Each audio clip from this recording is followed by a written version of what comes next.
the point you bring about like not a kid thing, but kid friendly is like, I mean, like we get as parents dragged into so much stuff that's like kid centric, you know, and you're just sort of like this on the sideline, you know, and it's nice when it's like, it's more thoughtful and a blend of the two so that it's not just about their needs, you know? No doubt. That's a good way to put it, Brent, honestly.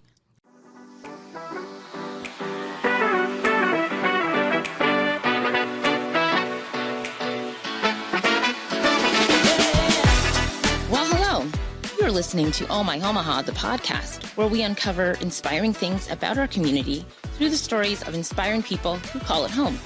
I am Dee Harrell, and this is the creator of Oh My Omaha, the blog, and the blogosphere's friendliest face herself, Kim Reiner. Hi there.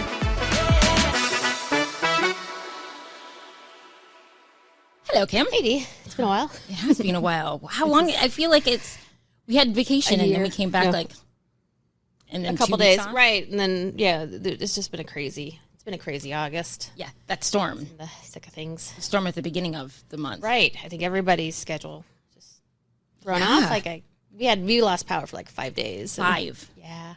Jill and Brian, who were on here before, they just got it back last Thursday. I think so, because I remember, driving through that area, and I'm like, they're still out. I feel terrible because like I don't talk. I ask everybody how they are doing, and you know, hopefully nobody had any damage, and I tried to help like with their situation, but like we got power back like 6 o'clock in the morning the next day, and like good for you. I know. I left. I left town quickly. Did you? Like I made up our daughter was at summer camp, and we were just going to go up the day of to pick her up and go back home. And I decided we're just going to leave like the night before and stay somewhere with air conditioning. And we felt our neighbors were looking at us and they're just like, "Oh, that's nice. Your electric truck pulled up to the house with a cord."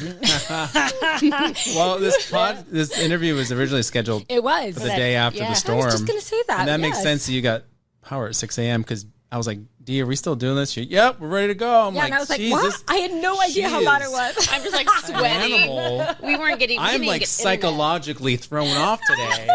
You know, and I felt so bad because then I was like, "Oh, sorry, Don." I felt so bad because then I started getting all of these messages about it. I was like, "Oh my God, I feel terrible," because like we didn't have even like our neighbors all around us. All like big trees fell down. Things were flying everywhere, and we had like debris, you know. And so I felt terrible. So good for you. Yes, this was supposed to be this podcast episode was originally scheduled for the day after those storms. And now we're in the middle of August. Like, it feels like the storm just happened. Now it's in the middle. Yeah. All the kids are back at school. It's nuts. Full steam ahead. Yeah. Yeah. Well, you know what else is happening? And I've been talking about this a lot on our podcast, and I'm still going to get you to one of them, but it's happening at the end of the month. What? The next day rave. Oh, man. Good segue. I know. No one wants to see that. Yes, we do. We could do a vlog of the day and put it up on our... You know, link it to all of our socials. I'm saying. Rave may be a little intimidating as a phrase, but it's cute. Dancing. Yeah. we just call it a day party. But it is a day party. Why don't we get into it? Okay, so any of you who've listened to our podcast before, I have mentioned it a lot of times. And I've only read one other bio on this, on all our episodes. What episode are we on now? Like 16 or 17. So I've read one. That was Eli's. So here we go. Dylan, if I mess up, we're gonna have to do it over and over again. Okay. So many millennials and Gen Xers may know Brent as the DJ to many a wild night during the 2000s and early 2010s. In fact, very true. Brent and I first met when we were working at Nomad Lounge in 2006. Yeah. I should just read. I'm trying to go off the cuff, and it's 2006. He helped spawn the Loom Dance Party series, which started as a pop-up event in Benson and grew into its own venue in Little Italy by the name of House of Loom. Loved. Lots of people have mourned the loss of a place to go and dance after the closing of House of Loom at the end of 2016. So we're happy to share that he started a new day party series that we'll be talking about and have talked about a lot. After closing House of Loom, Brent pivoted to the world of sustainability, took a position at Hillside Solutions, which is a waste hauling company, specializes in robust recycling and composting programs. During his last 6.5 years there, Brent helped launch Compost Club, which is awesome, which is a residential compost drop-off program with 1,500 households. Helped Omaha Music Festival attain its goal of becoming the state's first zero-waste festival 2 years in a row. Awesome. And he's helped over 500 businesses launch composting and recycling programs. Welcome, Brent. My reading is terrible on that. That's good. I guess so. I guess. It works. We can unpack it all. Yeah. Welcome. Yeah. So, it's been that long? 2006? Really? That was when Nomad opened. Oh, my gosh. It's like aging. Mm-hmm. And I remember you guys all went to a Nomad after our wedding. Yeah, like, ditched us. And, like, the after party was at Nomad, I guess, and they ditched Kevin and I at the wedding still. We were the whole wedding party went without us. And we all thought you were following us. Right. Yeah, we got stranded there at Lawrence and Gardens without a ride home. Uh-huh. That's the same we story. had to take a wedding guest to take That's us so funny. I forgot. And you guys were just having a blast at Nomad. Oh, my gosh. Okay, seriously? That's a weird memory. Yeah. There's a lot of stories that start off, that I've said, that start off with, like, similar things, but ended up with me at House of Loom, and everybody else is just like, where'd you go? So it's kind of, dancing. Yeah. Hello. Hey. How was the storm for you? We had our tree in the front yard, looks like it went through a blender, but it didn't fall on our house, and so we did a lot better than most folks. So we're nothing to complain about. Yeah. Yeah. How long were you out without power? Less than 24 hours again. So, Yeah. And we had a generator. So my prepper thing that I went through during pandemic paid off. I had that thing ready to go. I love that. Yeah. I wish I was a prepper during pandemic. And cause I do, DJ gigs, I had like 400-foot, power cords right there. You're like ready. So everything was hooked up. Yeah. I'll let you go, Kim. I have questions about the day rave. Like, where did the idea or who inspired that idea to just move the party to the daytime? Yeah. So we used to do events at night, and it was often that like a DJ would start at 10 p.m., go till 2. And, when we were doing Loom at España in Benson, which is now Al Current, from 2006 to 2011, we were doing this on a Thursday night, and now, I'm 40. If someone was like, hey, I have the most amazing event ever, it's Thursday night, it doesn't really get going till like 9-10, I'd be like, that's cool, man. I probably not going to come, Yeah, like I get it. Like, even though so this new club opened up called 10 Forward behind the old Benson Plant Rescue. Yeah. And they kind of did something special that no one really saw coming. They sort of last minute were like, we bought a Function 1 sound system, which I wouldn't expect you to know. But in the club world is like the Mercedes of like sound systems. And if I go to another city and like I'm looking for clubs to check out, like I'm like, do they got a Function 1? Okay, like that's good, let's go. And I was like, okay, Omaha's getting one. Like, I got to do this place, and they offered me a residency, and so which typically is like on a Friday or Saturday you play there once a month. And so I tried that out, and they're like, there's time slots are 10 to 2, 10 p.m. to 2 a.m. And it quickly was like one of those things where like if it's gonna be like if there's gonna be consistently a crowd here, like I'm gonna have to do most of the heavy lifting and getting the people to come. And I'm like, am I getting our demo? Gen Xers, millennials, right, consistently come out like that late, and it was like it's not going to work. So there's kind of been this national, international trend of just day events, and you're kind of seeing these in different places. And there's proven track record of other promoters doing this in Omaha already. And it was like, this is it. Let's just go, instead of 10 to 2, we're going to go 2 to 7. And that was, interestingly enough, the only thing we needed to change, kept pretty much everything else the same, but just changed the time, and all of a sudden, boom, people start coming out effortlessly, And, when we did the first one in March, we were hearing the same sorts of things that we were hearing. Like, it reminded us of our first night that we did Loom at España, in 2006. And it actually ended up being a day away from the anniversary of when we started. We totally didn't mean for that to happen. But just people being so grateful and happy and like, are you going to do this again? You got to make this a thing. Like, I'm so glad we can be here. And so it just was a really good energy. And so we're like, let's just, every 2 months, let's do this sort of thing. And so we've been doing that throughout the summer. It's been really wonderful. And because of the makeup of the venue there's like an indoor-outdoor component. They have a gigantic yard that's fenced in. We were able to do the last one with children too. So the whole thing of like, okay, getting our demo to come out is like, well, I got to get a babysitter and all this. And it's like, just don't worry about it. Bring them. Yeah. And it's not a kid event, but it's like an event you can bring kids to. And so it incorporated really nicely. We had, maybe a dozen, 20 or so kids, running around and games, and there was like food and, different spaces you go check out. And it was great. It's been wonderful. So August 25th, that's the next one we're doing. Yeah. 10-4 from 2 to 7. Okay. Yeah. I like that. It's like, I don't like kiddie events, but I like taking my kids to places like, oh yeah. Like I would always like in traveling, I look for like breweries that are kid friendly, where it's not like at all kiddie, but you're not an outcast for bringing them. They might have some entertainment or outdoor space for them. And no, it worked out great. My children are old, but Eli, has Aurora's almost 9. And there was a friend in town as well, a little one. And then we had her mom's sister kind of with them, and we were like worried because Eli and I were dancing. We danced the whole time, right? But we were like worried that they would not enjoy the whole, several hours there. When we first got there, they danced with us, and then they went, and then that was it.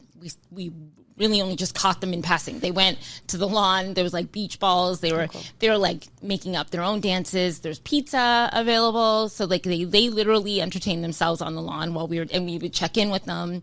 And 10-4 did a great job of manning the outdoor space as well, because like if any of the underage people, the little ones, needed to go to the bathroom or wanted to get some fruit that was inside, there was somebody kind of gatekeeping, and then they had to be escorted through the areas where there's alcohol and whatnot, and then back. But it was like it was really, really great. They had and they had a blast.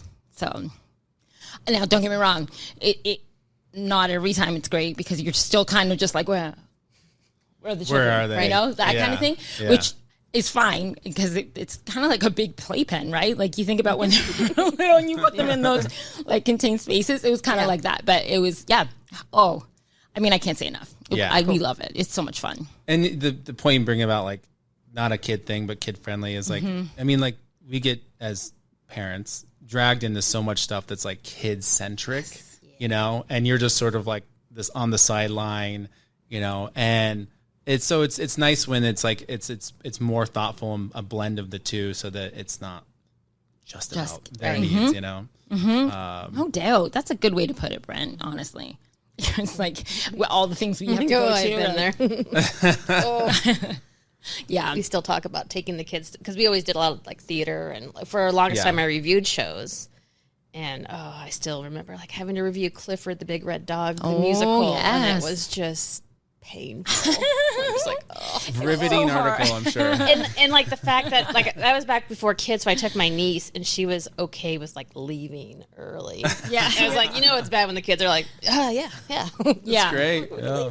I didn't even know there was a Clifford the Dog the musical. Anytime there's like, I knew. I knew. But did you? PBS shows, if you got kids of a certain age, you're gonna just know that stuff. I think I was just not. Oh, you lucky. I was just pretending that I didn't see it and didn't bring my children to it. Just don't mention it. And it's good. Yeah. Wow. Yeah. So come out. Okay. I highly recommend. We might. That's a Sunday, right? Is that a Sunday or a Saturday? Yep. Okay. Sunday. I do miss House of Loom. That spot. Walking up there is still nostalgic. I get my hair done right there. I've had a tattoo that's the place beside, or Parker had a tattoo that we're walking up, and I'm just like, there's this weird moment of like nostalgia that happens right when I turn, towards it. And it was a great space. So in addition to like 10 Forward, where else do you guys go to, like DJ or dancing or? But by the way, do you all know, and does the audience know, like when Dee and Eli show up, like they are party. dancing from start to finish. As a DJ, like when they show up, you're like, thank God. They are going, like they're going to break the icebreakers, it's great. Thank you. It's easy when we love it. It's funny. Cause, everywhere we go, everyone's like, I'm so glad you guys started dancing, or they say something, because we just don't. Yeah, we do. We dance the whole time. Kevin would love it. Kevin would love. He just come onto the dance floor with us. But yeah, they know a little bit. I hinted it a little bit. But where else do you go? So, I have friends that will, like, Angie will spin at like the tavern. We go there. Angie Spence. Yep, Angie Spence. Tavern in the Old Market. Does the tavern. And that's called Vibe. Yep, which is the once Vibe. a month. Yeah, and she's done that at the Green Room a couple times. But at tavern usually. And then nightlights at the Luminarium. Oh, right. Sometimes the hotel brunches at the Farnham and the Cottonwood. Farnham and Cottonwood, yeah. And then... But those aren't like dancing things. They're just like... We do. Oh, really? we still do, awkwardly, but not awkwardly, but we're just always like, else. Nobody else is dancing at these. Nobody else really dances at the brunches. I shouldn't say, but there's still. But you have fun. And then the Cottonwood pool parties. Yeah, as well. Huh. How do you get in? Someone asked me that, and I was like, I don't remember I don't remember. I just got in. Technically, you're either a guest or you're a member of their like club thing. Yeah. Yes. Totally did it. Totally legit. I'm not.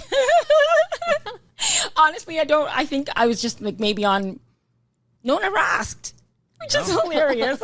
I'm sure. You just walk in there like you own the place. Maybe people are just like, she's fine. If you look like you know what you're doing and you're supposed to be there, ignorant to the fact that you probably should be, checking in with somebody, but I don't. There you go. But that's a good one. That's your tips to get into Cottonwood's pool. That's right. Just look like you know where you're going. Go. But I think that's it. I'm trying to think of where else. Like in bigger cities, they do it in like theaters. Still kind of like a rave like feel, but not. I mean, I don't know. Okay, so side note about raving. I don't know like how old anybody is watching this, but like you used to have to call in to a number and somebody would give you like a hint, and then it was like a scavenger hunt, right? So then you all go to the first hint, and then you get, because it's like they didn't want to get shut down. And that's kind of cool. Oh yeah, real fun. Like when you're all completely like just supercharged to go. By the time I started going, when I was like a sophomore in high school, it was like, here's the flyer, here's the location. But I was there an experience you had in Omaha where it was like that? Like, what did you have to go through? Not in Omaha, actually. No. Oh, no, wait. Okay. There was one. There was one in Omaha, and it was like 2000. Yeah. What year was that? Yeah. And it was not as intensive as in the bigger cities, because the bigger cities, like, they would have like some dude in like just totally scarecrow outfit in the middle of the field handing out the next, like you would be directed to like coordinates or like rough like landmark stuff. But here in town it was like I'm trying to remember. There was like a little flyer, and we went my brain is gonna we're going back right yes now. We are. There was that telephone. There was oh my gosh, like totally aging. There was a telephone booth on the corner of 24th and Leavenworth, and there was some like flyers there, and then from there we went.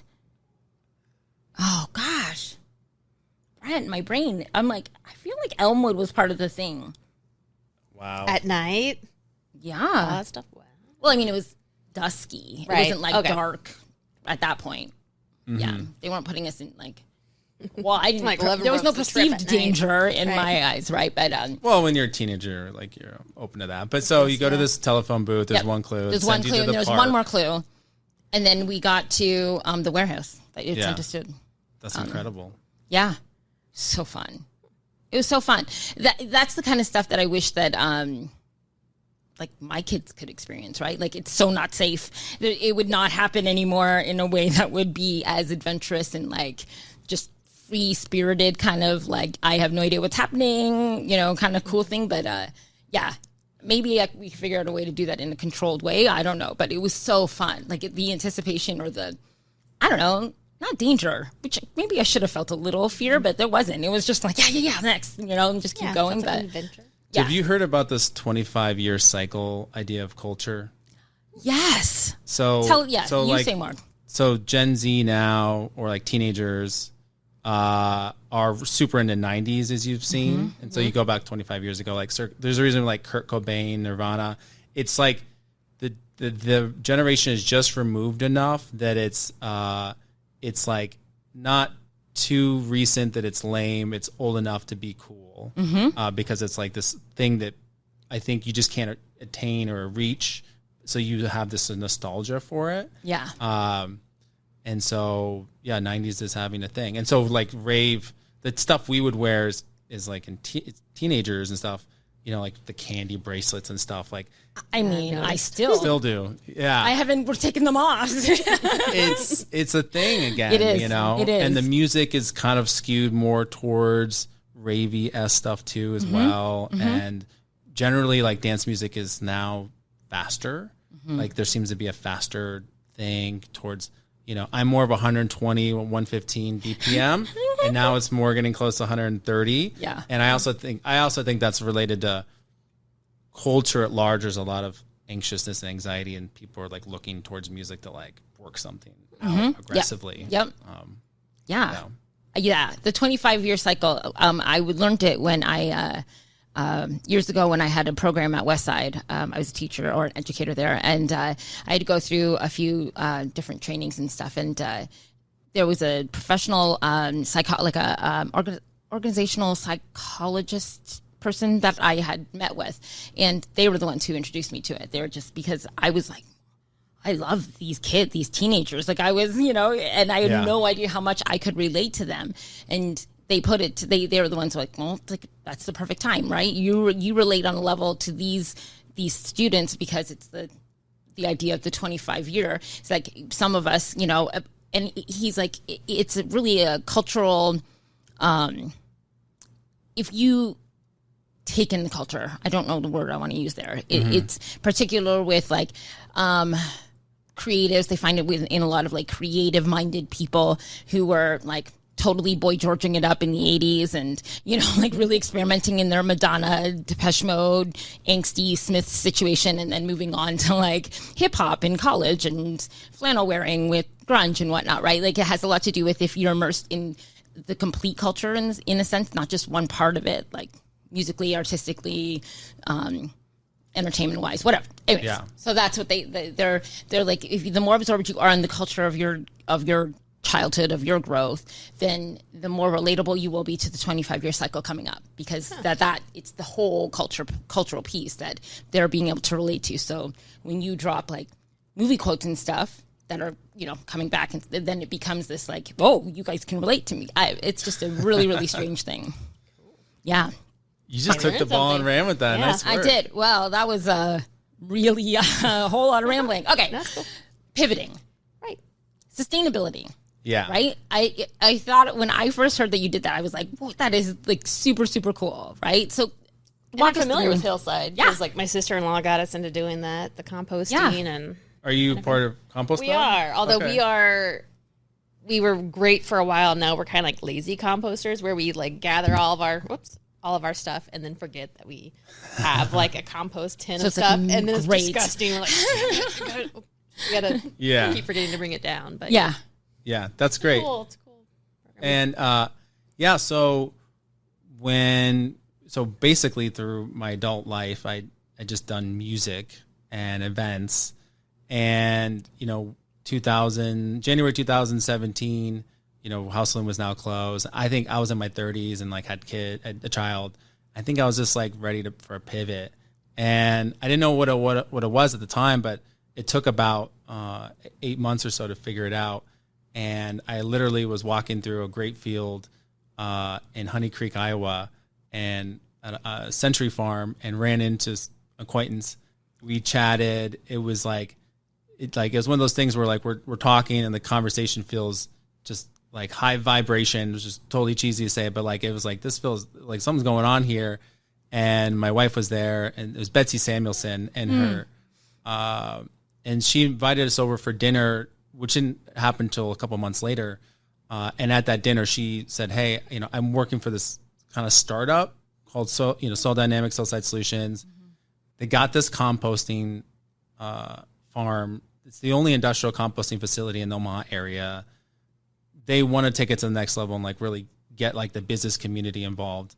And I was like, after thinking about it, like, here we go, because the nightclub industry has been shrinking for years, and which is a whole nother story. But sustainability obviously is rapidly expanding, and so just using sort of entrepreneurial skills I learned, being just doing what I did with music, I was like, this is gonna be fun. Like, this is gonna be easy to like take this and like because it's like riding a wave, And so I joined, and 6.5 years later, still doing it, loving it, and it's kind of a dream job where one day we may be working with a music festival like Maha, helping them devise a plan to go zero waste. Awesome. And seeing it through to working with a Fortune 500 company or a mom pop restaurant, figuring out how to compost their food waste, to being in a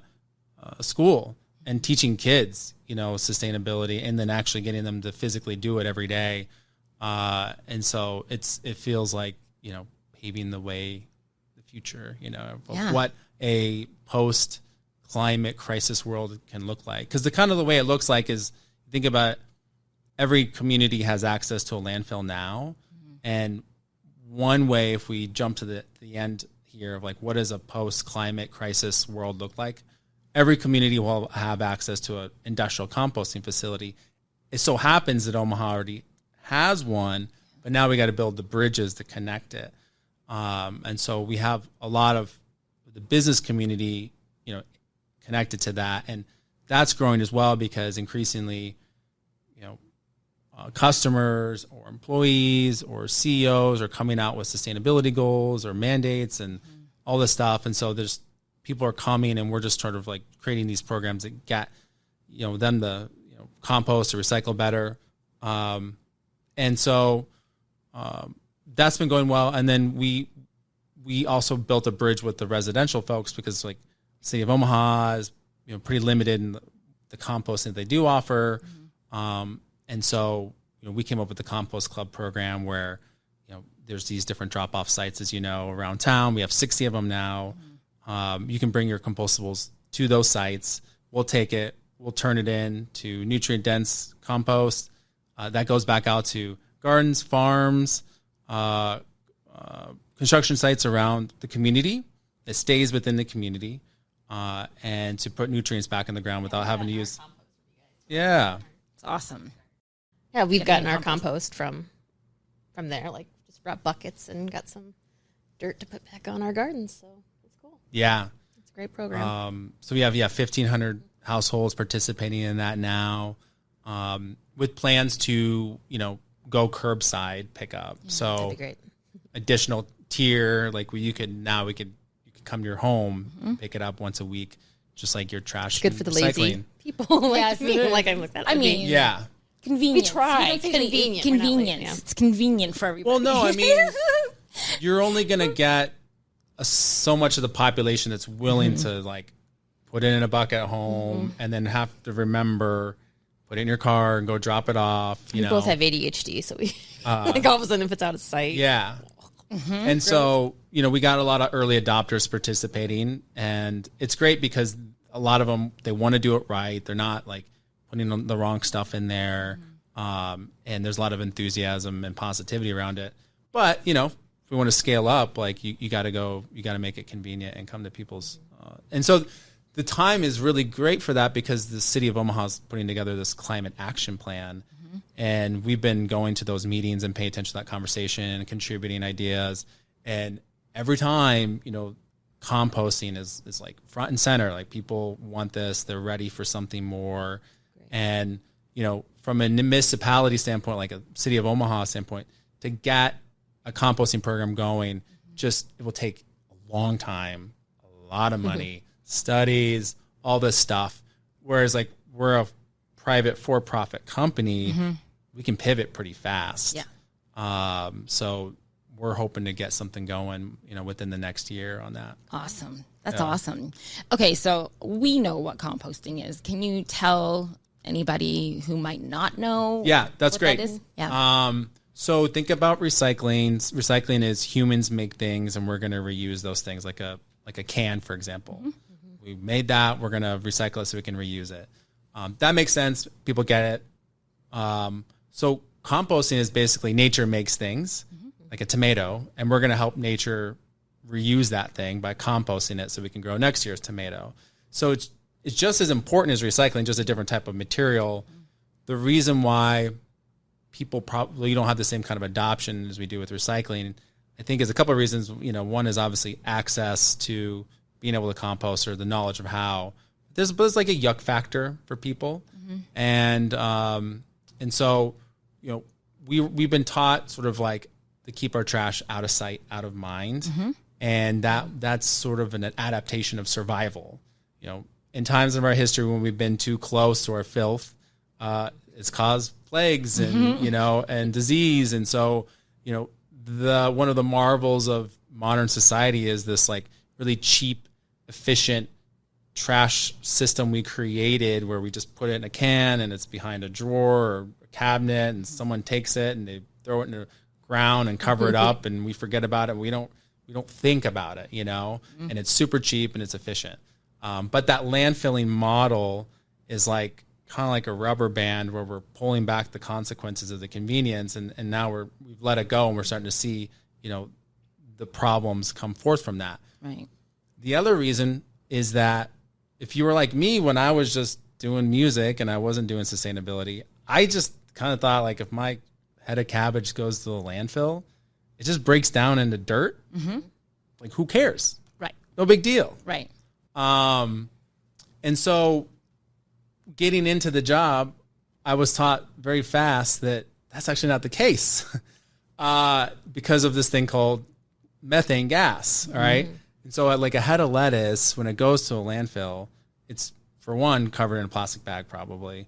But what they do is they put down the trash for the day at a landfill and they put a layer of fill dirt on top by law so that it's not blowing around, which makes sense. But what that does is it creates what's called an anaerobic environment, which is just a fancy way of saying oxygen can't get to our trash. And that's a really big problem because like things to break down, you know, properly, it needs access to oxygen. So when it doesn't get that, it just sits there for a really long time. Turns out there's bacteria, anaerobic bacteria that live in our landfills. And so then it's like if we were to leave here and go to a buffet after this and we just hung out and just all we did was eat.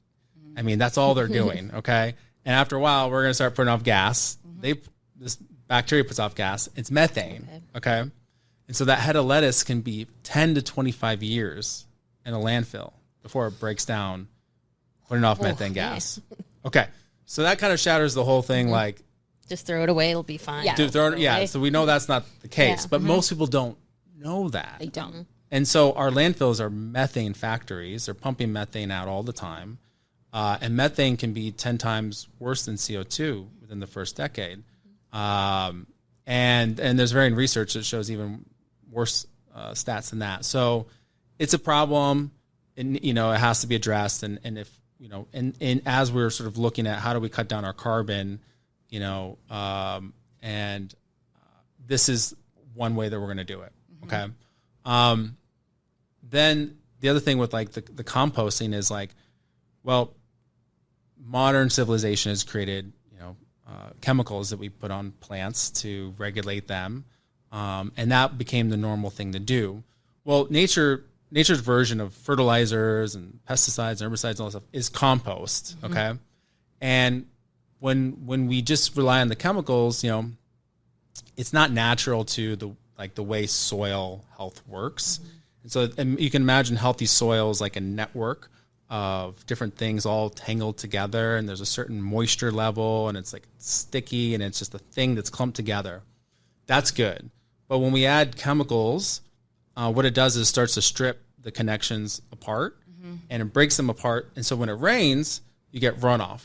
Okay. So when a field starts here, maybe after a couple of decades, it just starts going down and down and down. Okay. So you're losing more area to grow things in, and if you, in our soil, if you go down far enough, you start to hit clay, right? Yeah. So this is a problem for modern agriculture that they have to solve.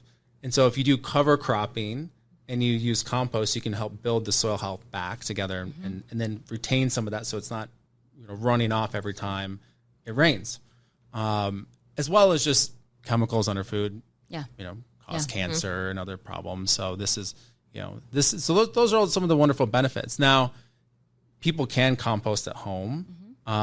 Especially if you have a backyard, it's pretty easy. And I think most people don't understand how simple it is. If you just stick with the big three, like fruit scraps, vegetable scraps, and yard waste, and you have a pile in your backyard that's exposed to light and that you can hit with a hose now and again, composting is super easy. You're not going to have rats or raccoons get in there. If you throw in your steak, you will, but you shouldn't do that because there's pathogens in the meat, which could then translate to your garden later, which you don't want. So if you keep it super simple, and if you have a smell or flies, you just throw on more of those leaves and that yard waste, and that kind of neutralizes it. And that's really it. Okay. Yeah. But for the people who don't want to do that, you can sign up for Compost Club. Yeah. Or hire us at your place of work, and we'll take it and we'll do all that. And we'll redistribute it to people who need that. And so that's the thing on. That's awesome.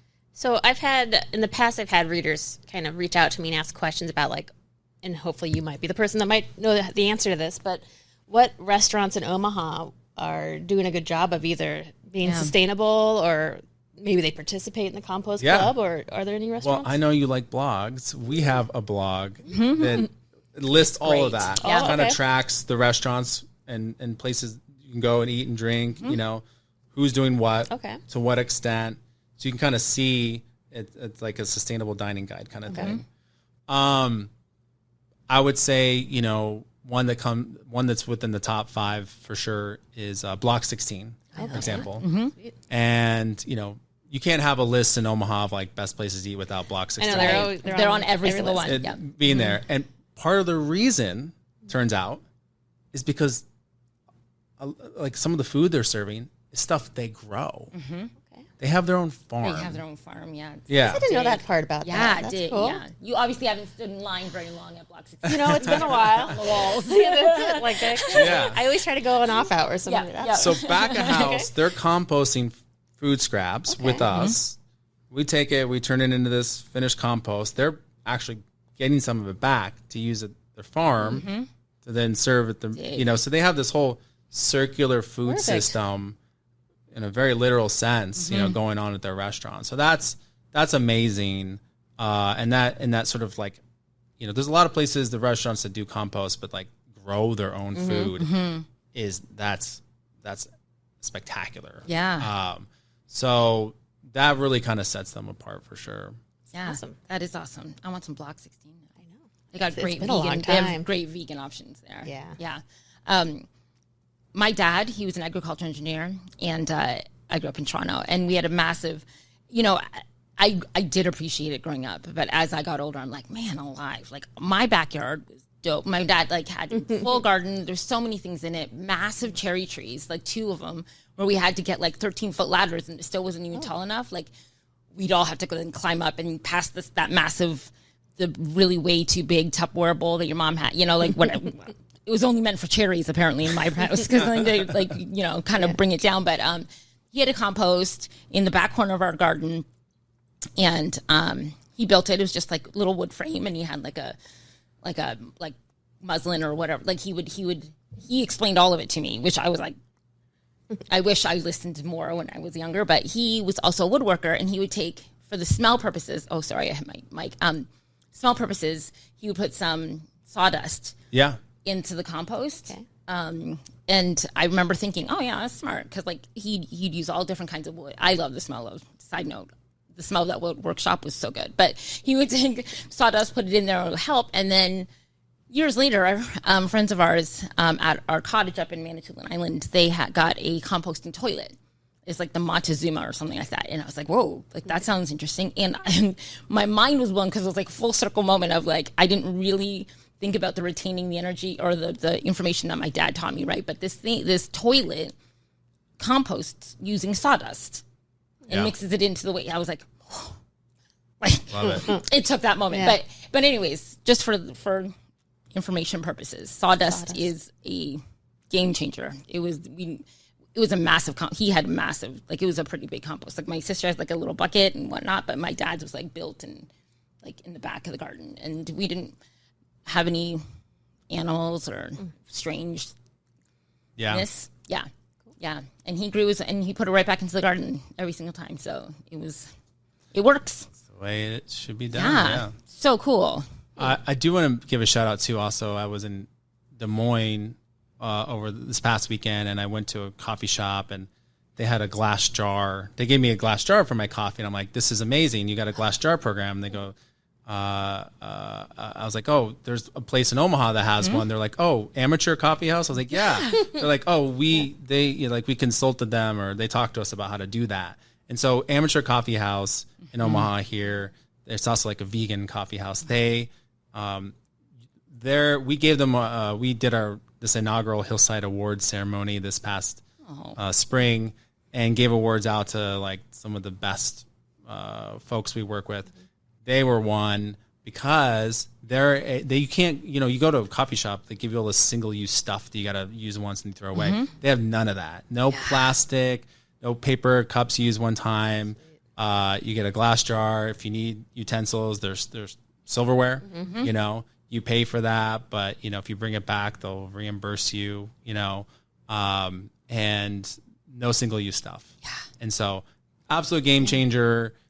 We'll see.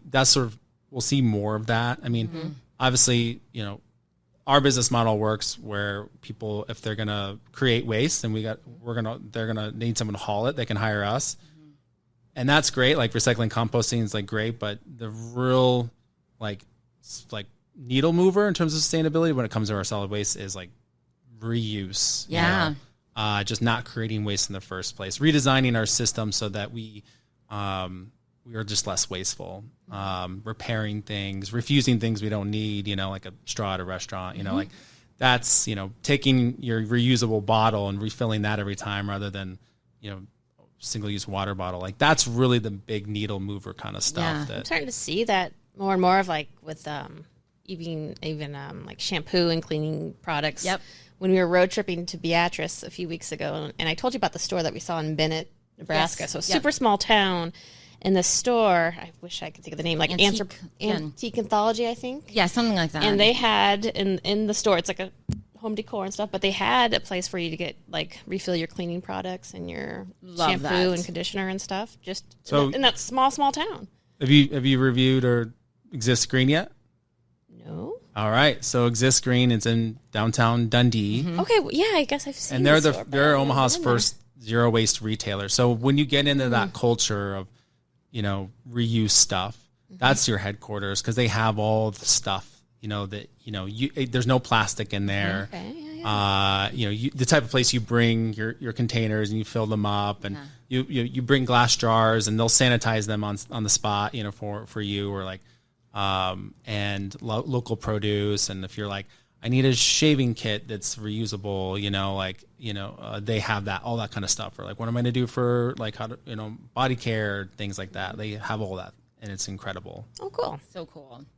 Yeah. Yeah. Like I never ventured inside, so I never. Yeah. Cool. That's good to know. I want to try some of I have tried, and I just haven't found the right one yet. But like the zero waste, like beauty products, right? So like for me, the other part of me that's the hair and makeup artist, it's like sometimes when I'm going through my kit, I'm like, God, it is so there's so much waste and there's so much like just because hygienic stuff, right? Like I can't reuse certain things and I have to make sure I sanitize certain things. But every time I go through it, I'm like it is a little, I want to pare things down all the time and be able to do the job well still. But they're starting to make some small changes in different beauty care products. And I kind of did some research on some of them. So I'd be totally super cool to be able to have like a recycled container and have all your little blocks of like non-packaged cosmetics, but still kept in a hygienic way. Like there's so many things, but like that's kind of exciting to me. It's like, how do we rethink or reformulate things that are almost like a luxury product, but everyday use, right? Like, I mean, the cleaning things, yes, absolutely. Shampoo, conditioner, absolutely. Like Maslow's hierarchy of needs, right? Meet all those. But then what about all the fun stuff? Like all the makeup and the like perfume? Like there's so many clean cosmetic companies that are coming out that are awesome. That because of the countries of origin, they can only use like certain things. Like in Canada, we don't do plastic bottles. It's a federal thing. It's all glass. It has to be, and you get fined. Like you have to recycle. You have to participate in the recycling programs. The conservation laws are really, really strict up there. So it's just kind of those things that are kind of exciting to me. That, I can see I think that kind of change would be really would propel because it's like, ooh, I can get my makeup without having to, this place like. Awesome. And it would still be good. That kind of stuff that's the stuff my brain goes to, like, okay, so what about the fun things like that make, I don't know. I'm just babbling now about that stuff, but I think it's cool. You bring up the glass thing instead of plastic, which is very timely because our industry is going through a transition right now in terms of its story about how to get adoption for sustainable practices. So, since the 60s, our story has been, don't consume that water bottle because it's good for the planet, or recycle that water bottle because it's good for the planet. And what we know is like that's only going to get a certain percentage of the population that's going to say like, I care about that, and there's going to be a bunch of people who are like, whatever, because, and part of it is just not that they're, these are bad folks, but just the abstraction of like climate change and carbon reduction and, like Omaha has actually fared mostly well other than this recent storm, with like weather changes, it just seems like it's an other person problem. Yeah. So what's changed though is that, in January of this year, a new report came out that we can now measure nanoplastics. And so what are nanoplastics? Okay. So when plastics became commercialized in the 60s, manufacturers knew that microplastics existed and that they would be a part of the things that we consume. We would consume microplastics just in our daily interaction with plastic. But the idea was that's not a big deal because they're not small enough to cross the blood-brain barrier. So you'll just pass it through your system normally. No big deal. Okay. Go to I think it was 2017, scientists are like, there's this thing called nanoplastics. They're actually smaller than microplastics, but we just don't know how to measure them because they're so small. We can't actually tell you how many nanoplastics are in a liter of water. Now we can. Okay. And so the prevailing knowledge was in a liter of water, let's say there's 300 pieces of microplastic in there. We knew that. We've known that for a while. Well, how many pieces of nanoplastic are in there? More like 100,000. Okay. Does that cause any problems? Well, turns out nanoplastics are small enough to cross the blood-brain barrier. Okay, so that means it can get in our brain. It can get in our cells. Okay, and at that level, they're just considered endocrine disruptors. And endocrine disruptors, we have enough knowledge to know that this affects fertility rates, cancer, obesity, diabetes, dementia. Okay, all these can be related or connected to endocrine disruptors. And so it kind of seems like right now we're in the 1950s all over again, but instead of smoking and everybody's smoking and no one knows the health epidemic that's going to come. We're doing that with plastics right now. And I think the way this goes is that, we follow this to its logical conclusion, and I think it says that plastics will be heavily regulated in the future. There's some that are better than others. Plastic number 2 and 5 is like safer than some of the others. But this idea that we've decided to plasticize everything around us, I mean, I'm like, and I'm not saying no shame here, because this is right. Plant, wall, couch, carpet, probably that ceiling, we've decided that that's okay out of convenience, but now I think we have to sort of reevaluate that and say, okay, well, is that actually the right thing to do? Does that make sense? And we know enough to know it doesn't make sense. It's not a good thing. We need to bring it back, but we're dealing with, instead of the cigarette lobby back in the 1950s, it's this ExxonMobil. Right. Yeah. Because the fossil fuel industry and the plastics industry are one and the same, because plastics are made from fossil fuels. Yep. Okay. Yep. So we're dealing with the same camp. So it's going to take a while for this to sort of become widespread and public policy to catch up. But it's coming.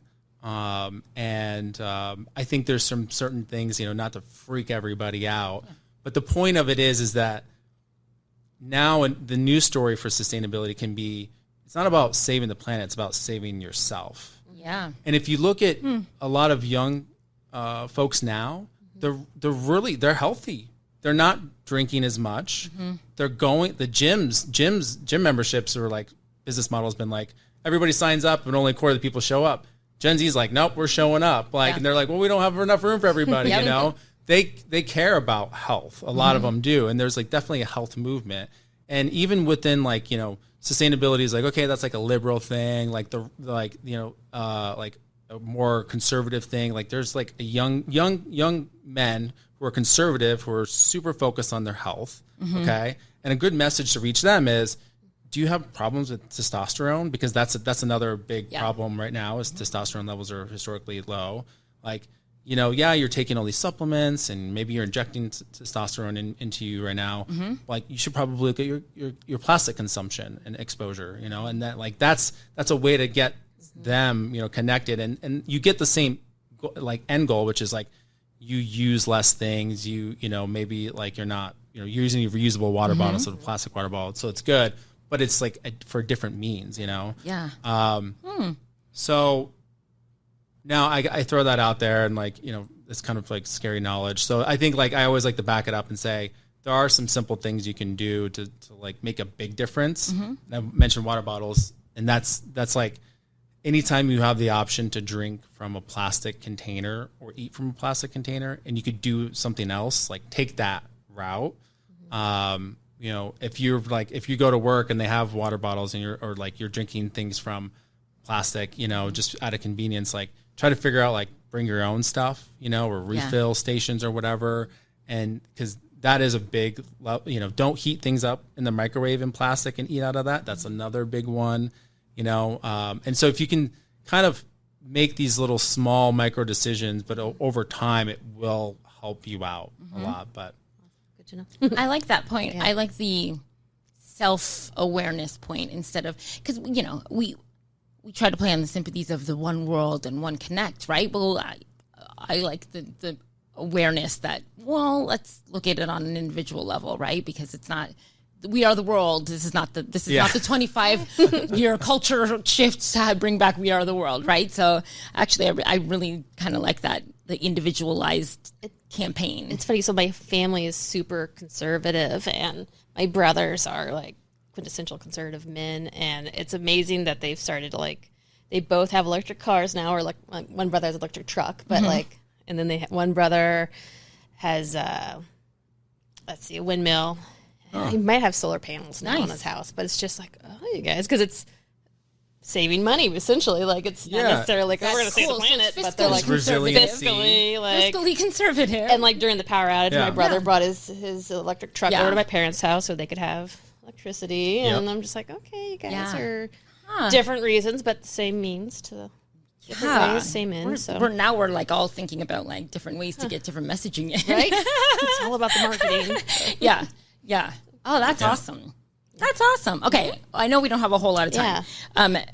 Let's talk like minutes. Like let's do something like Omaha thing. Really quick. Family. What's like a couple favorite things you like to do around Omaha with your family?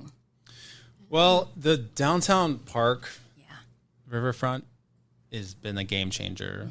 It really feels like you travel to other cities and you just like, you see these things and you're like, oh, this is amazing. And only Omaha could have something like this, and now it feels like Omaha has something like this, absolutely. So that's really special. And it's free, which, one challenge we found with young kids is that in Omaha, it feels very developer led, strip mall-esque. And if you are open to going somewhere and spending money to shop or to eat, you have so many options. Yes. Right. If you're trying not to do that, list gets really short. Fast. Yep.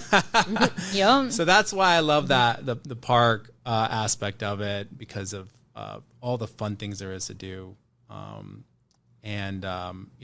Elmwood Park is another great one.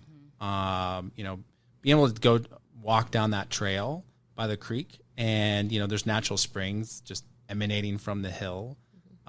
Is a really, I like that. The Elmwood Park, the little creek area. Like it's like a little hidden. It's super small and everything, but when our kids were really little, it felt like they thought they were going on an adventure. Down into the trees. Like, it's awesome. Cool. Yeah. And this special thing happened over the summer. One of the things that plagues millennials and our parenting style is the sort of sense that we have to be helicopter parents. And Jonathan, this author Jonathan Haidt, has come up with this book called The Anxious Generation, and he in it he says, okay, in the 90s helicopter parenting started taking off, so we're overprotecting children in the real world, and that's not great because you think about we have 2 kittens at home right now, and they're just constantly tumbling over each other and play fighting, and they're taking risk and they're developing skills so they can go out and hunt in the real world. And that's kind of what children need, is like they need to be able to take natural, within certain boundaries, risks so they can then, level up to bigger responsibilities. And when we helicopter parent, we rob them of those experiences. And interestingly enough, like there's this whole thing with like teenagers not wanting to get a driver's license. Yep. I mean, imagine you're not given opportunities to take natural risk, and then someone says, here you go, here's a 2-ton metal, container. Good luck. You're like, nah, I'm good. Yeah. And, video games and social media, you don't, like, when we were kids, we got bored. We wanted to go and like see our friends, get out of the house. And now they can technically see their friends without leaving the house. Right. But there was that plus social media. So around the time social media came out, smartphones, had the apps, plus the helicopter parenting, like in his theory is when everything went really bad. Yeah. And so self-harm rates amongst young folks, especially young women, just skyrocketed. And so there's this wonderful movement, if you follow him, and you're actually starting to see some policy and some things happen where you can't individually do it with your child, because then they're the only one that's not on TikTok and then they're left out, and that's not cool for them. You have to do it within systems. Like a whole school says, no phones in the school, right? And you're starting to see that, which is incredible.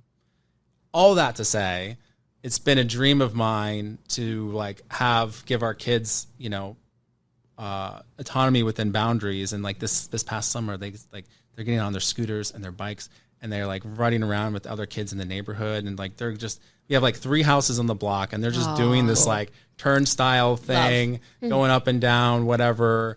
And it's been so great to just see them be able to do that and like gain, confidence in themselves. Yeah. And, did we get the watch which tracks where they're at, and they can call them? Yeah. Yes, we did. Yes. Yeah,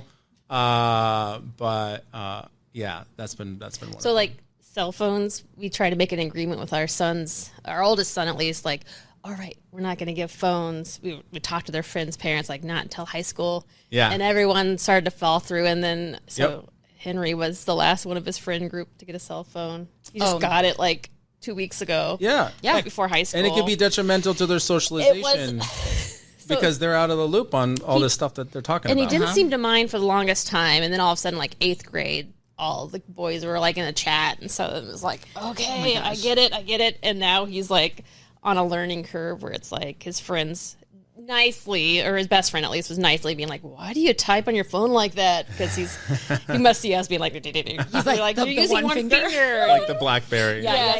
So he's just slowly catching on to it. But I like the idea of like, just be a kid for a little bit longer and just no, good for you. I don't know. No, that's a hard one. Yeah. It was. And we talk. I know I'm Dylan. We're going to wrap up here soon.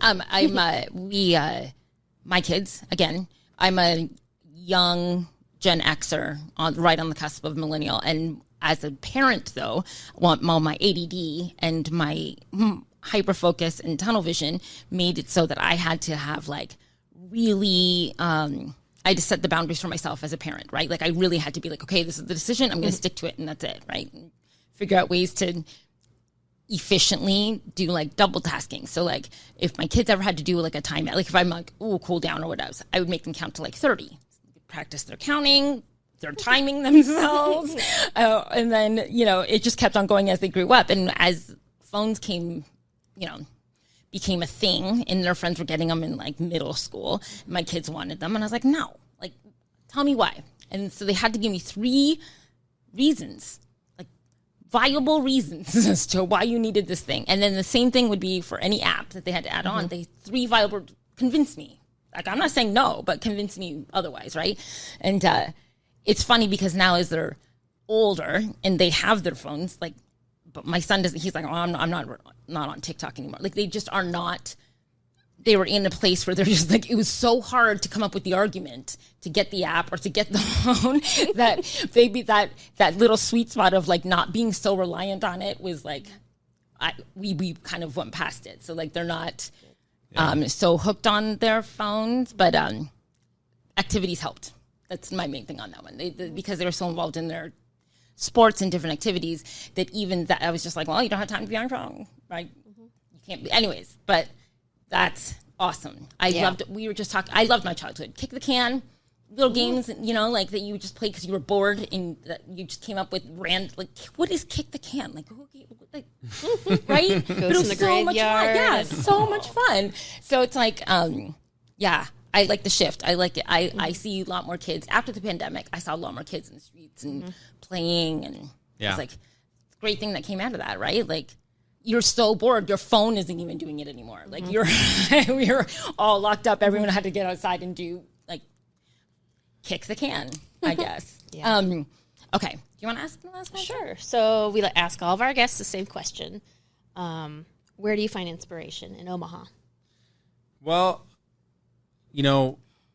identified as an artist in my 20s, and generally in Omaha, the cliche is like, okay, you got to move to, do whatever it is you want to do. And I decided to stay, and I did that because it felt like there was a lot of opportunities. And Omaha being in this middle space of like, we're not a small town, we're not a major metropolitan, but we definitely we're ready to grow. And so it seems to be a nice community of people that if you have a good idea and you show up a certain way and you're consistent, people want to help you out. And there's not a line of folks already doing it that are jaded, that are elbowing you out. There's a lot of people are more willing to bring you into the fold and share resources. And I hear that too from, I had a friend, Josh One, moved from California here, and I'll just see him talking to someone, another DJ, and they're like, oh, here's this gig. I want to get you into the gig. And he's just like, this would never happen in Long Beach. Everyone's just like the mine, Yeah. And so I find a lot of inspiration in Omaha with that. Yeah. Yeah. That's awesome. We still haven't, I still haven't answered this question. You answered it once, but I love that. You're right. There's a lot more hugging and a lot less pushing out. It's great. Yep. Come on in. Embrace each Yep. other. Yeah. Awesome. Is there anything else you want to say? Anything plug? we didn't cover or any? Yeah, I mean, if folks are there's two things, right? The music and then the sustainability. For music, the event is called. It was Best of Both Worlds, and we shortened it to Bob W. Bob W's Day Club, and we have. If you search for that on Eventbrite, our events pop up. August 25th is the next one. We'll be doing every 2 months probably. And then for sustainability, if folks have like a business and they're looking for a way to figure out how to keep their trash out of the landfill, like we can help. But if it's just like for you in your home, like check out Compost Club, Hillside on Google will pop up, and just like how you joined, it's like $8.99 a month, or if like you're a student, senior citizen, some other categories, it's like $4.50 a month. So like super cheap, and it's making a big difference. So. Awesome. Thanks for having me. Yeah, thanks for coming. Cool.